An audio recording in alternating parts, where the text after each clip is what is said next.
Situación de Irlanda en el norte, en el Reino Unido y los acuerdos de Viernes Santo. Esta pequeña región del mundo ha sido el escenario de uno de los más resistentes y violentos conflictos de Europa Occidental. Su historia se ha construido sobre el legado de patriotas y terroristas, así como de diálogos secretos y mitos históricos y acuerdos. En él se enredan problemas estructurales, controversias políticas, entre otros. Todo ello ha transformado el conflicto desde un problema británico-irlandés sobre la independencia de la isla, que finalmente fue dividida en el año de 1920, hasta un dilema constitucional sobre la pertenencia a la región del Reino Unido o la anexión a la República de Irlanda. Y es un problema interno de convivencia entre las comunidades católicas y protestantes. Para comenzar, vamos a hacer un breve recorrido entre aquellos acontecimientos que marcaron la actual situación entre Irlanda del Norte y Reino Unido. En los antecedentes podemos encontrar, en primer lugar, la Acta de la Unión de 1801, la cual fue aprobada justo después de que se produjese la rebelión irlandesa de 1789.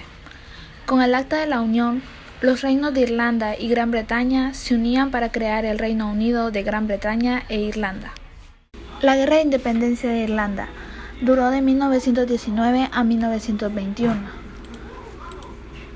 Anteriormente, en el contexto de la Primera Guerra Mundial, algunos sectores antibritánicos y pro-independencia de Irlanda iniciaron una revuelta en Dublín el 24 de abril de 1916, que fue conocida como el Alzamiento de Pascua, dado que coincidía con esta fiesta cristiana. En 1919, la mayoría de los miembros del Parlamento electos en la elección general británica, pertenecientes a Irlanda, rechazaron sus asientos en la Cámara de los Comunes británica. En cambio, establecieron el Parlamento irlandés extralegal llamado Dáil Éireann. Este Dáil declaró la independencia en 1919 en nombre de la proclamada República de Irlanda. Sin embargo, la República no obtuvo ningún reconocimiento internacional y condujo a la Guerra de Independencia Irlandesa entre el ejército republicano irlandés contra el Reino Unido. Uno de los hechos más conocidos del conflicto es el llamado Domingo Sangriento, en donde fuerzas británicas abrieron fuego contra civiles irlandeses en 1920. El Dáil, por su parte, había puesto como presidente del órgano a uno de los voluntarios irlandeses, llamado Eamon de Valera. En 1921, representantes del gobierno británico y del gabinete de la República Irlandesa negociaron un tratado anglo-irlandés y crearon un nuevo sistema de autogobierno legal irlandés, conocido como Dominion Status. En 1922 se convocó un tercer Dáil Éireann para ratificar el pacto anglo-irlandés. El IRA sufrió aquí su cesión más profunda. Por un lado, habían miembros que apoyaban la creación de un nuevo estado. Sin embargo, habían otros que no aceptaban la dominación británica que esto conllevaba y proclamaban que Irlanda debía ser libre. Es aquí cuando inicia la Guerra Civil Irlandesa. El conflicto se prolongó entre junio de 1922 y mayo de 1923, cuando el sector del IRA, contrario al pacto, perdió todo el apoyo de la población. Sin embargo, las pretensiones independistas no se detuvieron con la derrota del IRA. En 1937 se aprobó una nueva constitución que empezó la separación definitiva de Irlanda, terminando con el Estado Libre Irlandés, aunque Irlanda se mantuvo en la Commonwealth. No fue hasta 1948 cuando finalmente Irlanda anunció su salida de la Commonwealth, rompiendo todo el lazo de dependencia con Reino Unido. Los dos principales actores políticos del conflicto de Ulster serían el unionismo y el nacionalismo. El unionismo eran protestantes que rechazaban a los nacionalistas católicos y también al Reino Unido, pero tenían lo que son fuertes lazos que unían a Irlanda del Norte con el Reino Unido. Estos serían los lealismos, que crearían después lo que son grupos paramilitares, los cuales serían después grupos terroristas que herían a la sociedad civil. Sus miembros sostenían que el ideal era luchar por su patria y de que no eran terroristas. Años posteriores, se creó los nacionalistas, eran católicos irlandeses que tenían corrientes republicanas, republicanismo se le llamaba. Estos grupos eran los más radicales dentro del nacionalismo irlandés, por lo que se crearon grupos paramilitares caóticos. Después, años posteriores, en 1917, se creó el Sinn Féin, que era el partido político de izquierda y era republicano, que era también asociado con el ejército republicano irlandés, que fue creado por Michael Collins. Este creó como Ejército de Liberación Nacional encargado de luchar contra el ejército británico en la Guerra de la Independencia. En 1921, después del Tratado Anglo-Irlandés, estos se separan, teniendo sus diferencias entre cada uno, desatando lo que fue una guerra civil que terminaría en 1949.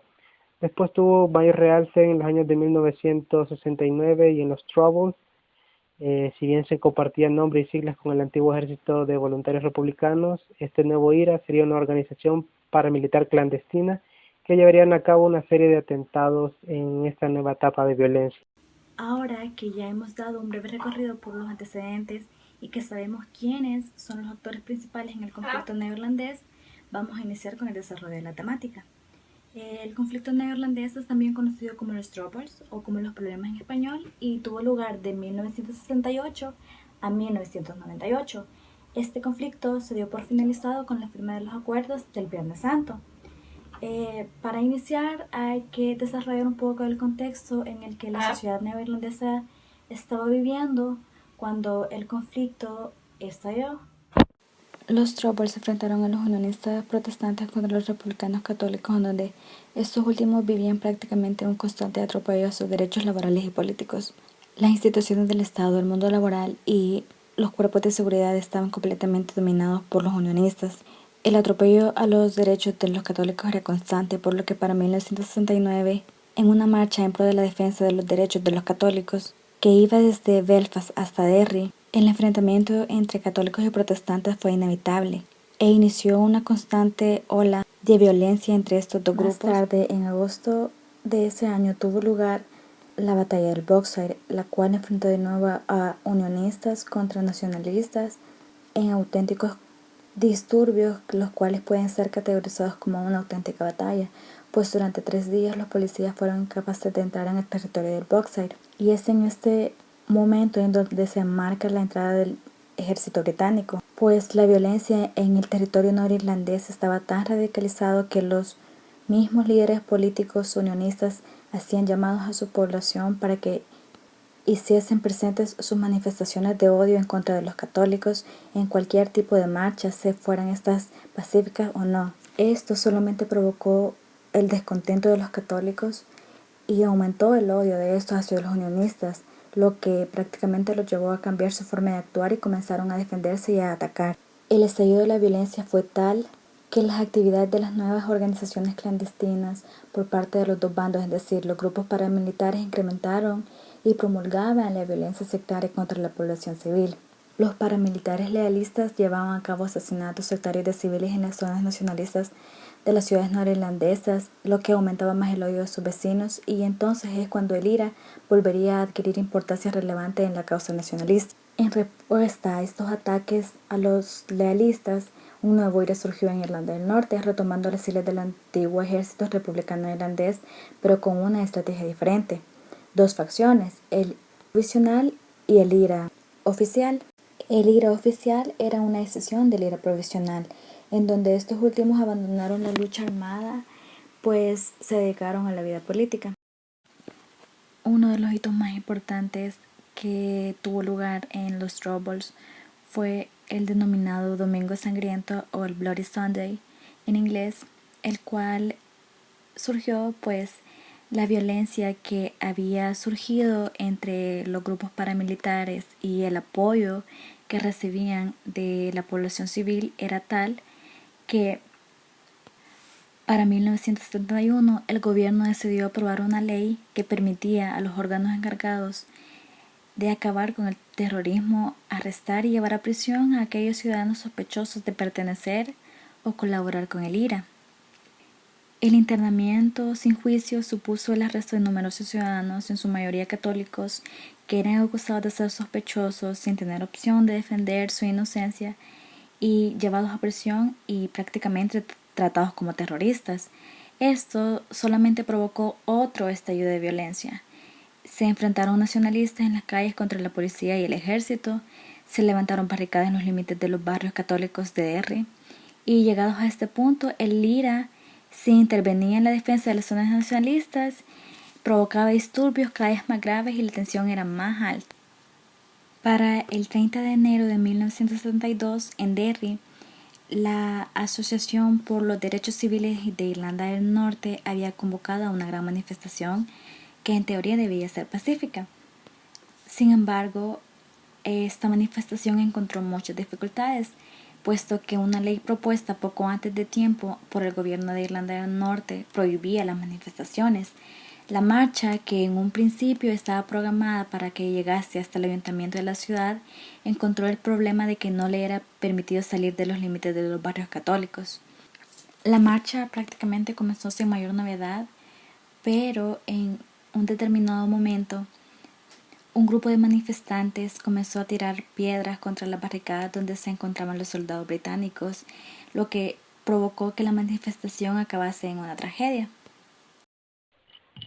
Después de lo que fueron las protestas del Domingo Sangriento, en el año 1972 se dieron una serie de capturas que desencadenó en el año de 1976 en dos tipos de protestas. La primera fue la Blanket Protest, en la cual los prisioneros pasaron huelgas de hambre, no comían, se vestían con las ropas de las camas, y por ende recibían golpizas, palizas también y muchas torturas.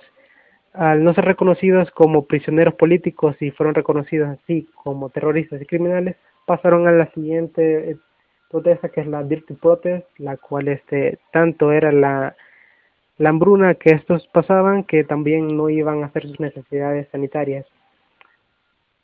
Todo ello concluyó el 3 de octubre de 1981 con la liberación de los presos políticos, en este caso, como se les fue llamado, pero desencadenó lo que fue la actividad armada del IRA, así que había una imposibilidad de poder alcanzar la paz, y años posteriores, en el año de 1985, se firmó lo que es el nuevo Acuerdo Anglo-Irlandés entre el Reino Unido y la República de Irlanda, con el fin de poner fin a lo que es un conflicto, pero sin tomar en consideración en las negociaciones al partido de Sinn Féin, todo por ser aliado o asociado al IRA.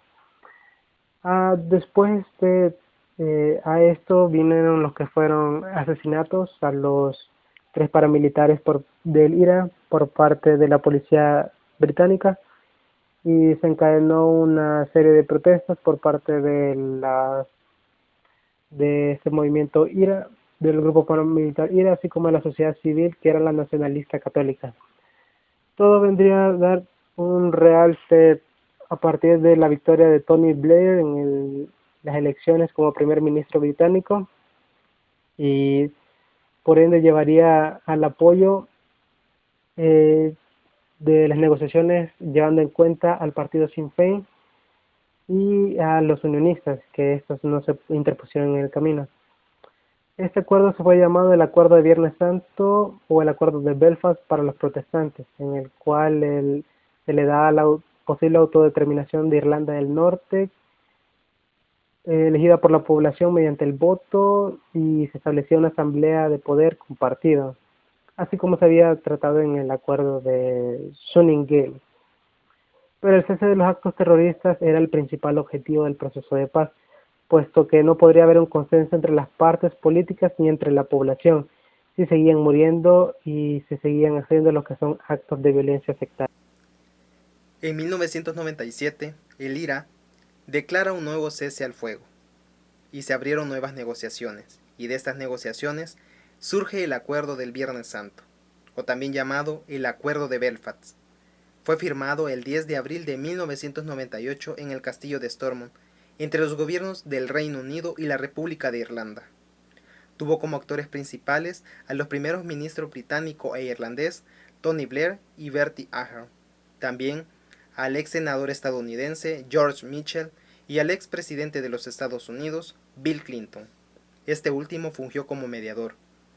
El acuerdo lograba poner fin a 30 años de conflicto armado en Irlanda del Norte entre unionistas protestantes y republicanos católicos. La fecha coincidía con la conmemoración católica del Viernes Santo, por eso pasó a la historia con esta denominación. El Acuerdo del Viernes Santo contiene una serie de estipulaciones o disposiciones, entre los cuales destacan los siguientes puntos. El primero, el uso exclusivo de medios pacíficos y democráticos. El segundo punto habla sobre la devolución de poderes legislativos a la Asamblea de Irlanda del Norte. Un tercer punto nos habla sobre la creación de un gobierno autónomo compartido por los principales partidos representados con un número proporcional de ministros. Otro punto habla sobre el desarme y la amnistía para unos 500 paramilitares. El desarme se llevaría a cabo en un periodo de 2 años, según el acuerdo. Otro punto es el principio de consentimiento que establece que el estatus constitucional de Irlanda del Norte como parte del Reino Unido no cambiaría a menos que así lo decidiera la mayoría de su ciudadanía, dejando así abierta la posibilidad a la reunificación de Irlanda en un futuro. Otro de los puntos es sobre los unionistas. Aceptaron la creación de organismos de cooperación norte-sur. También se reformó la antigua Policía Regional, que fue una agencia de policía del Reino Unido creada en Irlanda del Norte desde 1922. Esta estuvo integrada durante el conflicto y fue exclusivamente por protestantes. Otro de los puntos es el establecimiento de una Comisión de Derechos Humanos del Norte. También se da lo que es la derogación de la Ley del Gobierno de Irlanda de 1920, que esta fue un acta realizada por el Parlamento del Reino Unido para dotar de autonomía a Irlanda. También se da el reconocimiento de la igualdad de los derechos económicos, sociales y culturales de todas las comunidades étnicas. Y uno de los puntos que se pueden destacar dentro del acuerdo del Viernes Santo, y se puede decir que uno de los fundamentales, fue la eliminación de las trabas fronterizas entre Irlanda del Norte y la República de Irlanda, permitiendo la libre circulación de bienes y servicios como en la Unión Europea. Se puede decir que el acuerdo del Viernes Santo sentó las bases para una vida sin atentados sangrientos de grupos terroristas como el IRA, y el fin de la ocupación británica que ésta tuvo durante el conflicto armado en 3 décadas. Después de 20 años, las muertes violentas, los asesinatos terroristas han continuado, pero han sido con menor intensidad.